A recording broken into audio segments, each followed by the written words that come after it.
नमस्कार। आज के इस विश्लेषण में हम एक बेहद ही खौफनाक और झकझोर देने वाले मामले की गहराई में जाने वाले हैं। हम बात कर रहे हैं उत्तर प्रदेश के मेरठ शहर में हुई एक ऐसी घटना की जिसने रातों रात एक पूरे परिवार को तबाह कर दिया। आज हम एक 26 वर्षीय मां की दर्दनाक हत्या और उसके इर्द गिर्द बुने गए धोखे के जाल का पूरा पर्दाफाश करेंगे। हमारा फोकस इस घटना की पूरी टाइमलाइन, पुलिस की चौंकाने वाली जांच और उन छिपे हुए कारणों को समझने पर रहेगा जो अब आधिकारिक रिपोर्ट्स में दर्ज हो चुके हैं। चलिए बिना कोई देरी किए सीधे मुद्दे पर आते हैं। आइए इस एक बड़े सवाल से शुरू करते हैं। आखिर कैसे एक बिल्कुल आम सी लगने वाली शुक्रवार की सुबह अचानक एक भयानक मर्डर इन्वेस्टिगेशन में बदल जाती है? शुरुआत में सब कुछ आम दिनों जैसा ही लग रहा था, लेकिन देखते ही देखते कुछ ही पलों में एक ऐसा भयानक सच सामने आया जिसने पूरे इलाके को सन्न कर दिया। आइए उस सुबह की घटनाओं के क्रम को सिलसिलेवार तरीके से समझते हैं। देखिए, सुबह के करीब 8 बज रहे थे। लिसाड़ी गेट इलाके के मजीद नगर में सब कुछ बिल्कुल सामान्य था। तभी 3 मासूम बच्चियां, जिनकी उम्र महज 6 साल, 4 साल और 1.5 साल थी, अपने मकान मालिक के पास आती हैं। वो बड़ी मासूमियत से कहती हैं कि उनके अब्बू को कॉल लगा दें। मकान मालिक उन्हें फ़ोन मिलाकर दे देते हैं। बच्चे फ़ोन लेकर दूसरी मंजिल पर जाते हैं, लेकिन बात करते करते अचानक उनके ज़ोर-ज़ोर से रोने और चीखने की आवाज़ें आने लगती हैं। मकान मालिक तुरंत अपनी पत्नी को ऊपर देखने भेजते हैं और फिर ठीक 8:15 पर एक दिल दहला देने वाली चीख सुनाई देती है। जब मकान मालिक दौड़कर ऊपर पहुंचे तो वहां का मंजर सच में रोंगटे खड़े कर देने वाला था। 26 वर्षीय कौसर की लाश बेड के नीचे पड़ी हुई थी। उसकी गर्दन पर धारदार हथियार के गहरे और बेहद गंभीर घाव थे। ये बिल्कुल साफ था कि एक बहुत ही निर्मम हत्या का मामला है। तुरंत पुलिस और पड़ोसियों को बुलाया गया, लेकिन जैसे ही पुलिस वहां पहुंची और लोगों से पूछताछ शुरू की तो मामला सुलझने के बजाय और ज्यादा उलझता चला गया। अब यहां से शुरू होता है विरोधाभासी बयानों का एक बहुत ही उलझा हुआ जाल।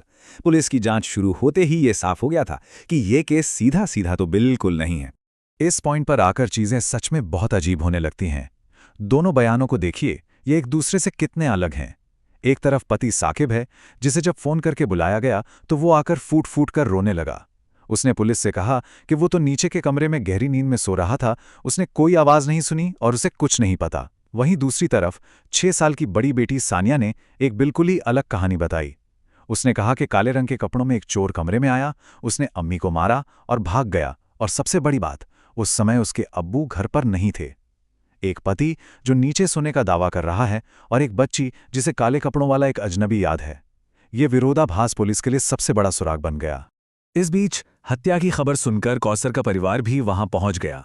कौसर अपने 10 भाई बहनों में सबसे छोटी और सबकी लाडली थी, लेकिन जब उसका सबसे बड़ा भाई मुरसलीन वहां पहुंचा तो उसने इन उलझी हुई कहानियों पर एक पल के लिए भी विश्वास नहीं किया।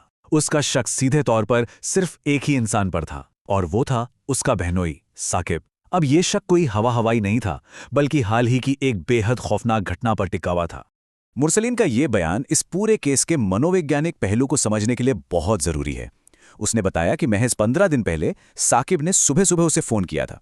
उसने कहा कि कौसर छत से गिर गई है, उसे बहुत गंभीर चोट आई है और तुरंत मेडिकल अस्पताल पहुंचो। जब मुरसलीन बुरी तरह घबरा गया और बोला कि हम अभी आ रहे हैं, तो साकिब ने बड़ी बेरुखी से जवाब दिया, मैं तो मजाक कर रहा हूं। यही वजह थी कि जब उस सुबह साकिब का फिर से फोन आया कि कौसर नहीं रही, तो परिवार को पहले लगा कि वो फिर से कई भद्दा मजाक कर रहा है, लेकिन दुर्भाग्य से इस बार वो क्रूर मजाक एक खौफनाक हकीकत बन चुका था।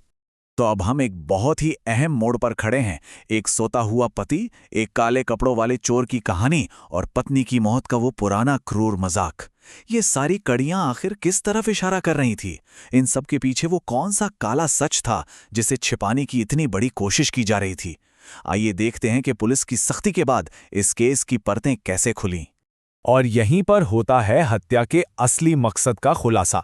पुलिस ने जब बयानों के इन विरोधाभासों को पकड़कर साकिब से कड़ाई से पूछताछ की तो सारी सच्चाई बाहर आ गई। पुलिस की सख्ती के आगे साकिब टूट गया और उसने अपना जुर्म कबूल कर लिया। उसने माना कि उसका किसी अन्य महिला के साथ एक्स्ट्रा मैरिटल अफेयर चल रहा था। 7 साल की शादी और 3 छोटे बच्चों के बावजूद वो इस रिश्ते में था। और सबसे बड़ी बात, कौसर को इस धोखे की भनक लग चुकी थी। वो अक्सर साकिब को इस बात के लिए टोकती थी, उसका विरोध करती थी। इसी टोका टोकी और अफेयर के विरोध की वजह से ही उनके बीच अक्सर भयंकर झगड़े होते थे। साकिब के इस कबूलनामे पर जरा ध्यान दीजिए। उसने कहा, मैं इसकी दखल अंदाजी से परेशान हो चुका था। इसी टोका टोकी को हमेशा के लिए खत्म करने के लिए मैंने एक पेपर कटर से कौसर की गला रेतकर हत्या कर दी और उसके बाद घर से भाग गया। अपनी पत्नी के एकदम सही और न्यायसंगत विरोध को उसने दखलंदाजी का नाम दिया। उसे हमेशा के लिए चुप कराने के लिए उसने इतना खौफनाक कदम उठाया। वो हत्या करके घर से भागा और फिर बाद में अनजान बनकर वापस लौटा ताकि वो रोने का नाटक कर सके और किसी को उस पर शक ना हो। आइए अब सीधे पुलिस जांच के अंतिम निष्कर्षों पर आते हैं जो एसपी सिटी द्वारा आधिकारिक तौर पर बताए गए। जांच के जो ठोस नतीजे सामने आए वो बिल्कुल स्पष्ट थे। पहली बड़ी कार्रवाई, आरोपी पति साकिब को तुरंत गिरफ्तार कर लिया गया और उसके खिलाफ हत्या का मुकदमा दर्ज कर उसे जेल भेज दिया गया। दूसरा, पुलिस और फॉरेंसिक टीम ने हत्या में इस्तेमाल किया गया हथियार यानी वो पेपर कटर सफलतापूर्वक बरामद कर लिया। और तीसरा, हत्या का मुख्य मकसद पूरी तरह से साकिब का एक्स्ट्रा मैरिटल अफेयर और अपनी पत्नी द्वारा किए जा रहे विरोध से होने वाली उसकी नाराजगी के रूप में पुष्ट हो गया। अब सारे साक्ष्य और बयान पूरी तरह से मेल खा रहे थे। इस पूरे पड़ताल के अंत में एक बहुत ही गहरा और परेशान करने वाला सवाल पीछे छूट जाता है। एक इंसान का झूठ और उसका धोखा न सिर्फ एक बेगुनाह महिला की जिंदगी छीन लेता है, बल्कि 3 मासूम बच्चियों का भविष्य भी हमेशा के लिए अंधकार में धकेल देता है। वो बच्चियां जो उस सुबह बड़ी मासूमियत से अपने पिता से बात करने की जिद कर रही थी, उन्होंने कभी सपने में भी नहीं सोचा होगा कि वही पिता उनकी मां की इस खौफनाक मौत का जिम्मेदार निकलेगा। तथ्यों पर आधारित यह केस हमें सोचने पर मजबूर करता है कि घरेलू धोखे और फरेब का अंजाम कितना विनाशकारी हो सकता है। आज के इस गहरे विश्लेषण में हमारे साथ जुड़ने के लिए धन्यवाद। ऐसे ही तथ्यात्मक और गंभीर विषयों की पड़ताल के लिए जुड़े रहें।